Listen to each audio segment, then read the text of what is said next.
and we succeed. And it's not because we're special. It's not because we are beasts. It's not because we are different than anybody else. Nobody that I've spoken about is special. It all comes down to having the clarity, the understanding, and the sheer mission of knowing that you are going to succeed and that this is just your lifestyle. It's not get on a straight path, get on the 401, the QE, whatever major highways running through your state, province, or country. Welcome to the Coaches Council podcast with Justin and Pradeep, where the art and science of athletics and business come together to create real-life quality application that creates life-changing results through actionable takeaways. As we always say, nothing changes if nothing changes, so let's get started. Hey guys, welcome back to another week of the Coaches Council. Riding solo this week, and big thing that we're talking about this week is all about recovery, all about lifestyle, and all about showing up, because I know a lot of us here stepping into 2021, we're trying to figure out what that next grind is, what that next step is, and where we want to go with it. And I take a look at myself during this time, and for the last 20 plus years, I've been similarly the same focus on performance, recovery, sleep. It's been an obsession of mine since I was 12, 13, 14 years old. And there was a post by Jesse Isler today that really got me thinking. And it's a picture of him. I'll kind of set the stage for you here. Swimming in what looks to be a snowstorm. He's up in the mountains and there's steam coming off the pool. It's probably heated. It looks real nice. And he's swimming. And it says no negotiations on the front of the sheet. And the little display of words on the side says, they say, discipline is doing what needs to get done, even if you don't want to do it. And what he says is simply don't negotiate with your goals. Your goal has become your lifestyle for the duration of time it takes to achieve your goal. Period. It's not, I have to do this. It's simply, this is what I have to do. There's no discussion. Regardless if you're an entrepreneur, an athlete, a parent, studying for a test, trying to run a marathon, moving to a different city, it's not about being a beast. It's not even about being a amazing athlete. It's not about being special. It's just about being consistent. It's about being relentless for that movement forward and finding that progression. And it's about simply saying to yourself, this is what I'm doing. This is simply what I'm doing. It's a choice. And believe it or not, we make choices every single day. We make choices every single day as to what our goal is. And a lot of times the reason that we fail or we fall short is because we don't have the clarity on what we truly want. And we're not so convicted, so passionate, so strongly motivated by that goal that we've chosen that we find ourselves falling in these inconsistencies. We find ourselves driving for it so hard for maybe a short period of time, but then we fall off the track.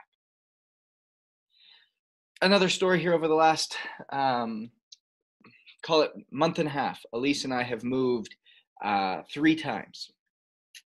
Extenuating circumstances within the family. And if you want to find difficult, try moving between New York City, Buffalo in a snowstorm, and up to Canada in a lockdown. Those are 3 incredibly hard things to do. But we have a goal of where we want to be and how we want to set it up. And again, extenuating circumstances of why we want to be in certain locations. And we just decided, hey, this is what we have to do. We're moving into a new place that's in the middle of a renovation that still has things that aren't quite set up and still aren't quite perfect. But guess what? We still show up. We still go to bed at the same time. We still eat the same way. The first thing we set up was our gym. The first thing we wanted to find out was a way in which we were going to train. The first thing we were going to find out is how are we going to get our clients what they need. And because we are so focused on this goal, because we are so oriented with that, our schedule, our structure, and our life revolves around it. And we succeed. And it's not because we're special. It's not because we are beasts. It's not because we are different than anybody else. But we've simply made a choice. We've made it our life's mission. We've made it our purpose. And we've become consistent with how we show up day in and day out.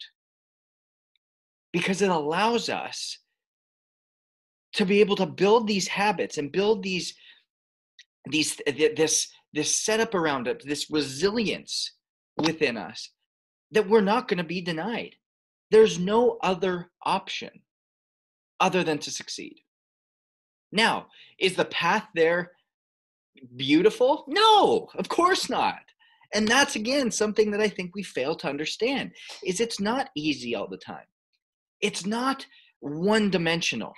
It's not get on a straight path, get on the 401, the QE, whatever major highways running through your state, province, or country, and just going on a straight shot. It is not that way. It's like marching through the mountains. It's twisty, it's curvy, it's up, it's down. There could be a mudslide, a rock slide, whatever. You may have to push your car through a snowstorm. All of these things are going to come at you.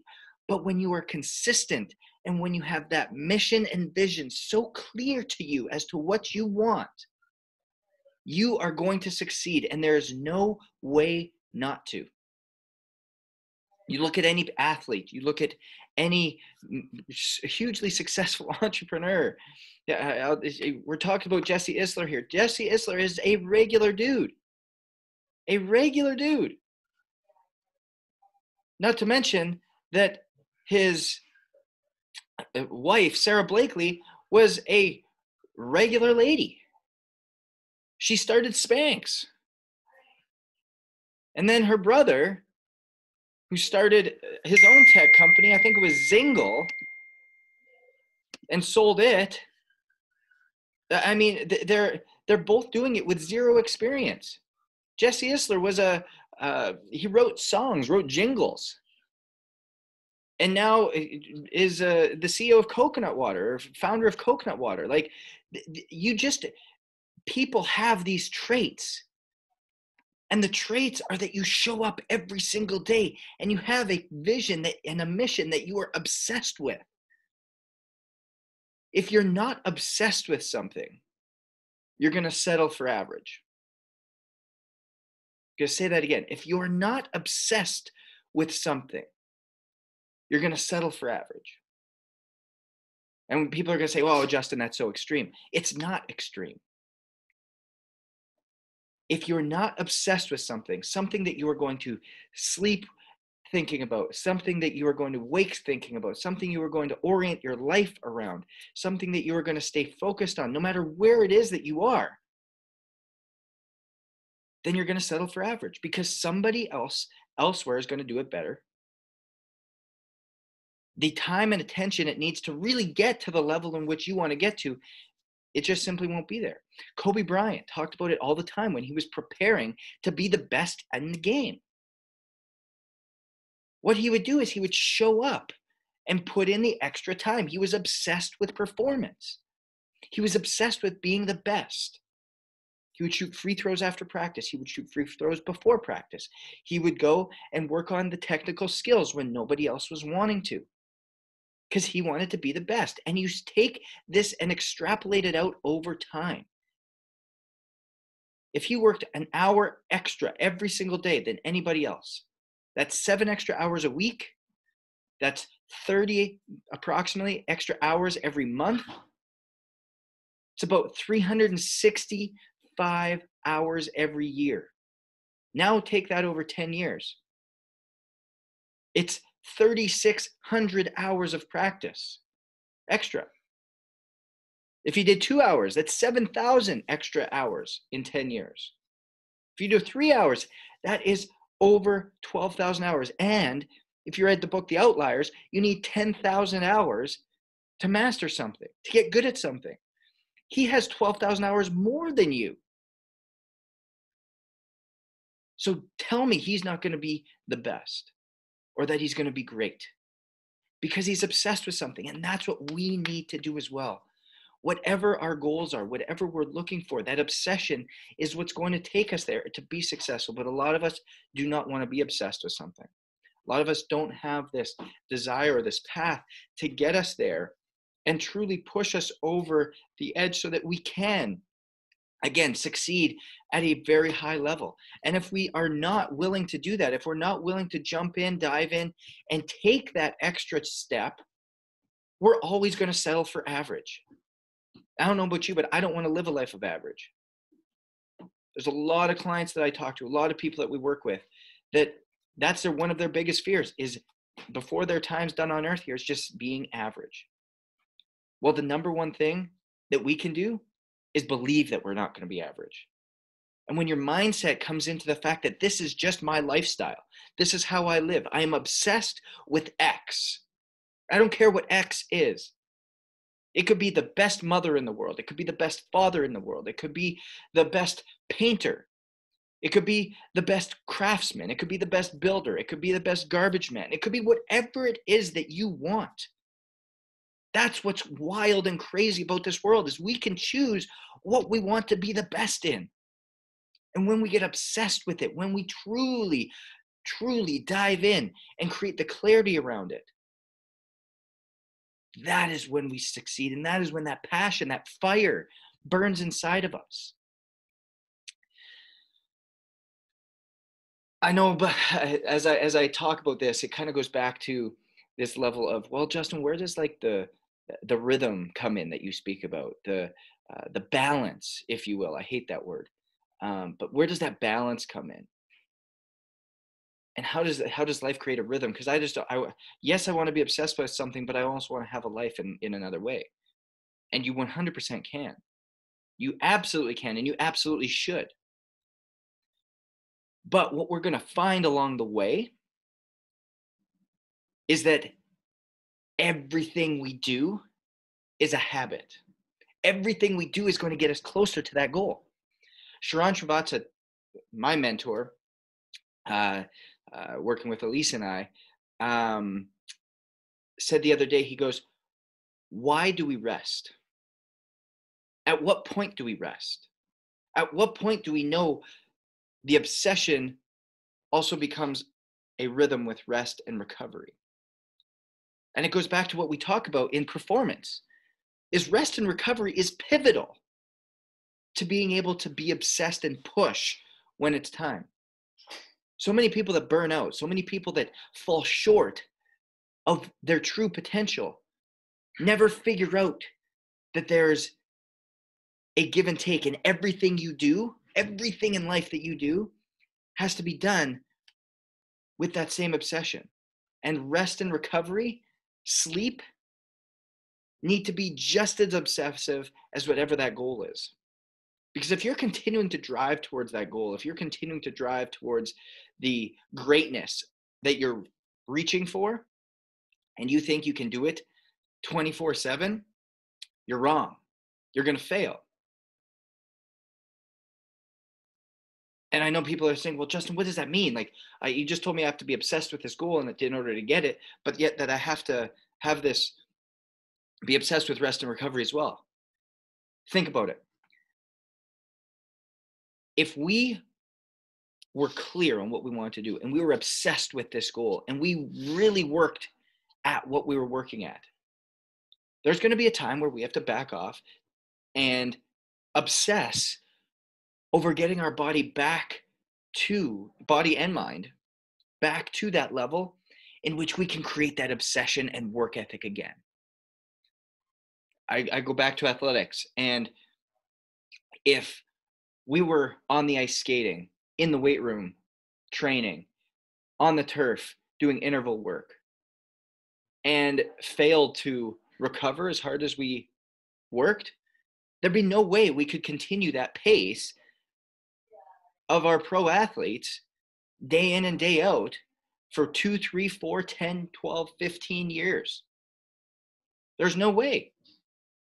So you have to recover just as hard as you want to work, if not harder.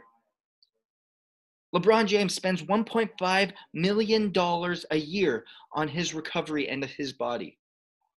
Richard Sherman spends $850,000 on his body and his recovery every single year. Russell Wilson spends $1.1 million on his recovery every single year. Why?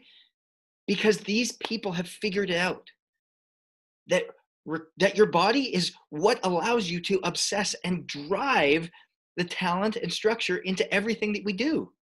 And if we fail to recover, if we fail to rest, if we fail to do so in a very effective way, then we're not going to be able to push. We're not going to be able to obsess over the goals that we want to do. And that is why my obsession has become sleep, rest, recovery, and performance. I love it. I eat, breathe, sleep it. Ever since I was 14 years old. I still remember that, and I talk about this a little bit, but I went so far that I obsessed far into the other direction, where I became anorexic, became literally from, and this is what we see when you don't find that rest recovery balance. This is why I'm so passionate about it, because for 3-4 years, I would not allow myself to rest. I would not allow myself to recover. And I didn't do it out of fear. And as a 12, 13-year-old at 145, 150 pounds, I ended up being a 16-year-old at 104. I would take cold showers every single night, would wake up with a cold shower, would never let myself have hot water, slept in a basement that was cool without covers, would run everywhere, was so disciplined with my meals to a point of obsession, not having any type of understanding as to what was going in. Worked out and trained more than anybody that I'd ever known, to an obsession. But what was I missing? The major ingredient was the rest and recovery. And at 16, 17, 18 years old, I started to understand that. I started to dive into it. I started to be obsessed with that just as much as I was on the training side, learning that the rest, recovery, nutrition, hydration, portion, sleep were even more important, and thus became obsessed there. In college, would sleep with a pulse oximeter on, would sleep with wires on my temples so I could track my brain waves, slept with a heart rate monitor, so that all of a sudden I knew how I could show up day in and day out and be the most consistent person every single day, from my attitude, from my energy, from my mindset, from my clarity, and the energy that I was able to bring into everything that I did. And that obsession allowed success. And that's no different from you. I'm not special. Nobody that I've spoken about is special. It all comes down to having the clarity, the understanding, and the sheer mission of knowing that you are going to succeed and that this is just your lifestyle. Discipline, as Jesse was talking about in that post, so many people talk about it in terms of saying, I have to do this, doing something when you don't want to do it. But at the same point, there is no negotiation. There is no, I'll do it tomorrow. There is no, I'll do this and then I'll do that. This is simply what I get to do. This is something what I do. This is your lifestyle. You can't turn discipline on like a light switch. What happens is it starts at the smallest form, the slightest of things. There's a famous speech by a Navy SEAL. He was talking about making your bed first thing in the morning. Now, do I make my bed first thing in the morning? Absolutely not. But what is it that you need to do that is that small. What is it? For me, it's doing my hair. It's waking up and doing my hair. That is the number one step for me. That is that small step that allows me to show up the way that I want to show up. Because then as soon as my hair is done, boom, focusing on hydration. Boom, focusing on nutrition. Boom, focusing on getting to my computer, getting my list of things done that I need to do. It's just a lifestyle. It's not I have to do this, it's I get to do this. And it's understanding that when you push and obsess about that goal, you cannot be denied. Because success is not the trophies, guys. Success is not the championship rings. Did a post on this the other day. It's not, if you're watching this on video, it's not the championship rings.